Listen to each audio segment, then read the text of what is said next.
Friends, ISPCS के study platform पे आप सभी का एक बार फिर से स्वागत है। तो जैसे कि आप सभी को मालूम है कि इस प्लेटफॉर्म पे हम लोग ज्योग्राफी की क्लास कर रहे हैं, जिसमें हम लोग भारत के भू आकृतिक प्रदेश के बारे में पढ़ रहे थे। तो वहाँ पे हम लोगों ने 3 चीज़ों के बारे में पढ़ लिया था, एक ट्रांस हिमालय, एक महान हिमालय और एक मध्य हिमालय। आज जो हम लोगों को पढ़ना है वो है शिवालिक या बाह्य हिमालय। ये हिमालय का जो हम लोगों ने 4 पार्ट में डिवाइड किया था, तो ये सबसे लास्ट वाला पार्ट है। ठीक है, तो अगर हम लोग बात करें शिवालिक या बाह्य हिमालय की, तो कौन से काल में इसका निर्माण हुआ? प्लायोसीन में। ठीक, सारे काल आपको याद होने चाहिए। ठीक, जितने भी काल अभी तक मैंने बताए हैं और जो भी मैं आगे बताऊंगी वो आपको याद होना चाहिए, क्योंकि पूछा जा सकता है एग्ज़ाम में, पूछा जा चुका भी है। ठीक है, अब देखिए शिवालिक के बारे में क्या है कि इसे बाह्य हिमालय भी कहा जाता है और ये हिमालय की सबसे दक्षिणतम श्रेणी है। ठीक है, जिसका दक्षिणतम ढाल जो है वो तीव्र है, मतलब उत्तर वाला ढाल जो है तीव्र नहीं है, लेकिन जैसे जैसे नीचे आएंगे वैसे वैसे उसका ढाल स्लोप जो है वो तीव्र दिखाई देगा। इसकी औसत ऊंचाई 900 मीटर से 1100 मीटर है। मध्य हिमालय और शिवालिक के बीच में कई अनुदैर्घ्य घाटियों का विकास हुआ है। ठीक, जिसकी ऊंचाई 600 मीटर है। जैसे हम लोगों ने क्या पढ़ा था, हम लोगों ने महान हिमालय और लघु हिमालय के बीच में पढ़ा था। ठीक है, वैसे ही मध्य हिमालय और शिवालिक के बीच में भी कई सारी अनुदैर्घ्य घाटियों का विकास हुआ है। ठीक, एक बार इसको देख लेते हैं जो हम लोगों ने पढ़ा था। कहाँ गया? हाँ, देखा था ना हमने, महान हिमालय और लघु हिमालय के बीच में भी कई घाटियों का विकास हुआ था, जैसे पीर पांजाल और महान हिमालय। पीर पांजाल और महान हिमालय के बीच में कश्मीर घाटी, उसके बाद लघु हिमालय और महान हिमालय के बीच में हिमाचल प्रदेश में कुल्लू और कांगड़ा घाटी, वहीं नेपाल में काठमांडू घाटी का विकास हुआ है। ठीक, तो जैसे महान हिमालय और लघु हिमालय के बीच में था, वैसे ही लघु हिमालय और शिवालिक के बीच में भी है। चलिए आगे देखते हैं।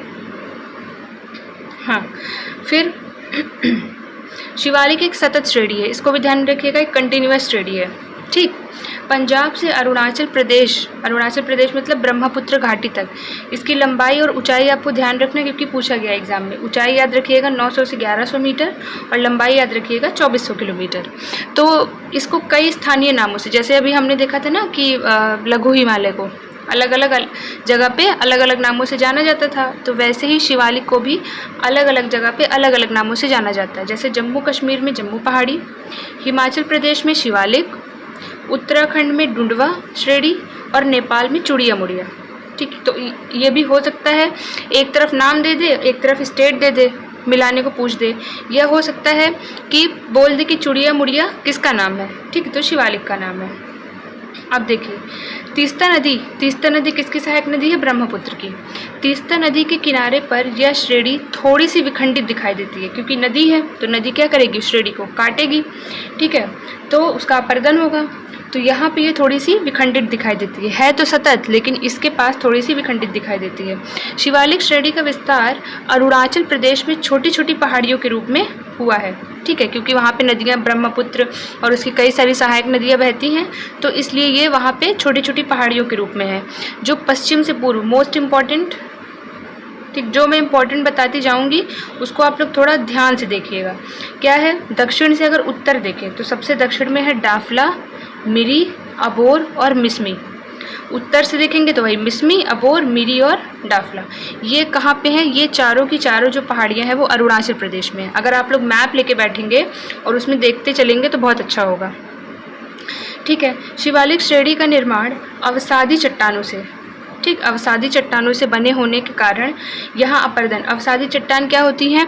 जब जो आग्नेय चट्टान हैं जब उनका अपर्दन कर दिया जाता है। ठीक है, मान लीजिए 1 मिनट, जैसे मान लीजिए ये कहीं आग्नेय चट्टान है और इनका धीरे धीरे हवाओं के द्वारा और जल के द्वारा अपर्दन कर दिया गया, तो जो इसका अपर्दित वाला भाग होगा वो कहीं जाके डिपॉजिट होगा, चाहे जल होगा, जल द्वारा अगर ले जाया जाएगा तो वो तब भी वो डिपॉजिट होगा। तो डिपॉजिट होने के बाद जब बहुत सालों तक डिपॉजिशन होता रहेगा तो वहाँ पे जिस चट्टान का निर्माण होगा वो अवसादी चट्टान, तो ये बहुत मजबूत, बहुत कठोर तो है नहीं। ठीक, इस वजह से जो इनका अपर्दन है वो आसानी से हो जाता है। ठीक है, अपर्दन प्रक्रिया यहाँ पे अधिक देखी जाती है। यह श्रेणी घने उष्ण कटिबंधीय आर्द्र पर्णपाती वन, ठीक, उष्ण कटिबंधीय जगह जो है वहाँ पे बहुत ज़्यादा वर्षा होती है, तो वहाँ पे जो वन होते हैं वो कैसे होते हैं? आर्द्र पर्णपाती। से ढका हुआ है ये हमारा शिवालिक। यहाँ वर्षा की मात्रा अधिक होती है, यही अगर वर्षा अधिक होगी तो वहाँ पे वनों की संख्या ज़्यादा होगी। अब आगे देखते हैं, पश्चिमी हिमालय की तुलना में पूर्वी हिमालय की ऊंचाई। अब हमारा शिवालिक खत्म हो गया है सॉरी, अब हमारे शिवालिक खत्म। अब हम लोग आ गए हिमालय, ओवरऑल हिमालय पे। जो पश्चिमी वाला हिमालय है उसकी तुलना में पूर्वी हिमालय की ऊंचाई अधिक है, और पश्चिमी हिमालय की तुलना में पूर्वी हिमालय की हिमरेखा, अगर ऊंचाई अधिक है तो जाहिर सी बात है कि वहाँ पे हिमरेखा भी क्या होगी, ऊंची होगी। और पूर्वी हिमालय में वर्षा की प्राप्ति भी अधिक होती है। तो ध्यान रखिएगा, पूर्वी हिमालय की ऊंचाई अधिक होती है, हिमरेखा ऊंची होती है, और वर्षा की प्राप्ति भी, देखा होगा ना मासिन राम वगैरह मेघालय वगैरह वाले पोर्शन में ज़्यादा वर्षा होती है। ठीक है, मेघालय की सबसे ऊँची चोटी है शिलोंग, पहला फैक्ट। ठीक, फैक्ट आप लोग चाहे तो एक जगह साइड में नोट करते चलिए। पहला फैक्ट है कि मेघालय की सबसे ऊंची चोटी है शिलोंग। फिर केबुल लामजाओ, केबुल लामजाओ ये भी इम्पोर्टेंट है। केबुल लामजाओ लोकटक झील में एकमात्र तैरता हुआ नेशनल पार्क है। ठीक है, कहाँ पर है, मणिपुर में। ठीक, इसमें लिखा नहीं है, इसको लिख लीजिएगा कि मणिपुर में एकमात्र तैरता हुआ नेशनल पार्क है, जो कि संघाई हिरन, हिरन की प्रजाति है, इसके लिए प्रसिद्ध है। तो ये क्वेश्चन भी पूछा जा चुका है। चलिए अब आगे देखते हैं। शिवालिक और लघु हिमालय के बीच में कई सारी अनुदैर्घ्य घाटियाँ पाई जाती है, अभी हम लोगों ने देखा। इन घाटियों को पश्चिम में दून और पूर्व में दुआर कहते हैं। जैसे आपने देहरादून देखा होगा, ठीक है, देहरादून कहाँ पड़ेगा, पश्चिम में। ठीक, तो पश्चिम में इनको दून और पूर्व में दुआर कहते हैं। जैसे कुछ महत्वपूर्ण दून कौन से, देहरादून, पोटली, कोठरी, चुम्बी, क्यारदा, ये सब दून के एग्जाम्पल्स हैं। ठीक है, शिवालिक में मानव सभ्यता के अवशेष मिलेंगे। जब आप लोग एंशिएंट हिस्ट्री वाला चैप्टर पढ़ते हैं तो उसमें ये पढ़ा है फैक्ट कि मानव सभ्यता के अवशेष कहाँ पर मिले हैं, शिवालिक में। ठीक है, तो ये हमारा जो हिमालय वाला पार्ट था वो ख़त्म हो गया। अब नेक्स्ट है, ये भी इम्पॉर्टेंट है, कई बार क्वेश्चन पूछा जा चुका है, आगे भी पूछा जा सकता है। हिमालय का प्रादेशिक विभाजन, हिमालय का प्रादेशिक विभाजन, प्रदेश के मतलब प्रदेश और नदियों के आधार पर इसका विभाजन किया गया है। तो सबसे पहले है पंजाब हिमालय, किसके किसके बीच में मिलेगा, सिंधु और सतलज के बीच में स्थित है। पंजाब हिमालय सिंधु और सतलज के बीच में स्थित है। कुमाऊं हिमालय सतलज और काली के बीच में स्थित है। नेपाल हिमालय काली और तीस्ता के बीच में स्थित है। और असम हिमालय तीस्ता और ब्रह्मपुत्र। तो आप लोग इसको ऐसे बना सकते हैं। ठीक है, कैसे बना सकते हैं, सिंधु से लिखिए, सिंधु पहले लिखिए, सिंधु, एक मिनट पेन चेंज कर लूँ, सिंधु, फिर उसके बाद सतलज, फिर काली, तीस्ता, एक काम करिए ऐसे लिख लीजिए बस छोटा छोटा। ठीक है, सिंधु, सतलज, काली, तीस्ता और ब्रह्मपुत्र। ठीक, अब देखिए क्या क्या है, सिंधु और सतलज के बीच में ये ऐसे बना लीजिए पंजाब हिमालय। ठीक, याद करने का तरीका है बस, और कुछ नहीं। सतलज और काली के बीच में यहाँ पे कुमाऊं हिमालय, का से काली, का से कुमाऊं। काली और तीस्ता के बीच में नेपाल हिमालय। ठीक है, तीस्ता और ब्रह्मपुत्र के बीच में सबसे लास्ट में असम हिमालय। तो ये इंपॉर्टेंट है, अगर आप क्वेश्चन वगैरह सॉल्व कर किए होंगे, आपने किया होगा तो आपने देखा होगा। ठीक, ये किन्होंने, इनका डिवाइड किसने किया था, इसका डिवीज़न जो किया था सिडनी बुरार्ड ने। ठीक है, फैक्ट बस ध्यान रखिएगा, अगर पूछ लिया तो ठीक है। सिडनी बुरार्ड ने अनुप्रस्थ क्षेत्रों में, ठीक है, अनुप्रस्थ क्षेत्रों में इसका विभाजन किया था। फिर एसपी चटर्जी, इन्होंने तीन मध्यम स्तरीय आकृति में इसको बांटा था। पश्चिमी हिमालय, मध्य हिमालय, पूर्वी हिमालय। पश्चिमी हिमालय में कौन कौन सा पार्ट आएगा, एक तो कश्मीर हिमालय, ठीक है, मैप में देखिएगा कश्मीर किधर है, पश्चिम में। पंजाब हिमालय और कुमाऊं हिमालय उत्तराखंड के पास। ठीक, फिर जब बीच में आएंगे आप, जब आप अपने मैप में बीच में आएंगे तो उत्तराखंड के बाद आपको क्या दिखेगा, नेपाल हिमालय। और फिर उसके बाद नेपाल हिमालय से जब और आगे बढ़ेंगे तो आपको जो उत्तर पूर्वी श्रेणियाँ हैं, ठीक, हम लोग अब आगे बात करेंगे, मैप के साथ हम लोग बात करेंगे, तो ये ठीक है। तो उन्होंने उसका विभाजन जो किया था, अनुप्रस्थ 4 भागों में विभाजित किया था, और इन्होंने 3, इन्होंने स्तर के आधार पर, जैसे पश्चिमी हिमालय कह दिया इन्होंने, तो पश्चिम में क्या क्या आएगा, पहले कश्मीर आएगा, ठीक है, फिर उसके बाद पंजाब, और फिर उसके बाद उत्तराखंड, बीच में नेपाल आएगा और फिर उस सबसे उत्तर में हमारे उत्तर पूर्वी श्रेणी आएंगी। ठीक, ये देखिए ये मैंने बनाया हुआ है, इसको आप लोग बना सकते हैं या तो ऐसे ही देख के स्क्रीनशॉट ले लीजिए।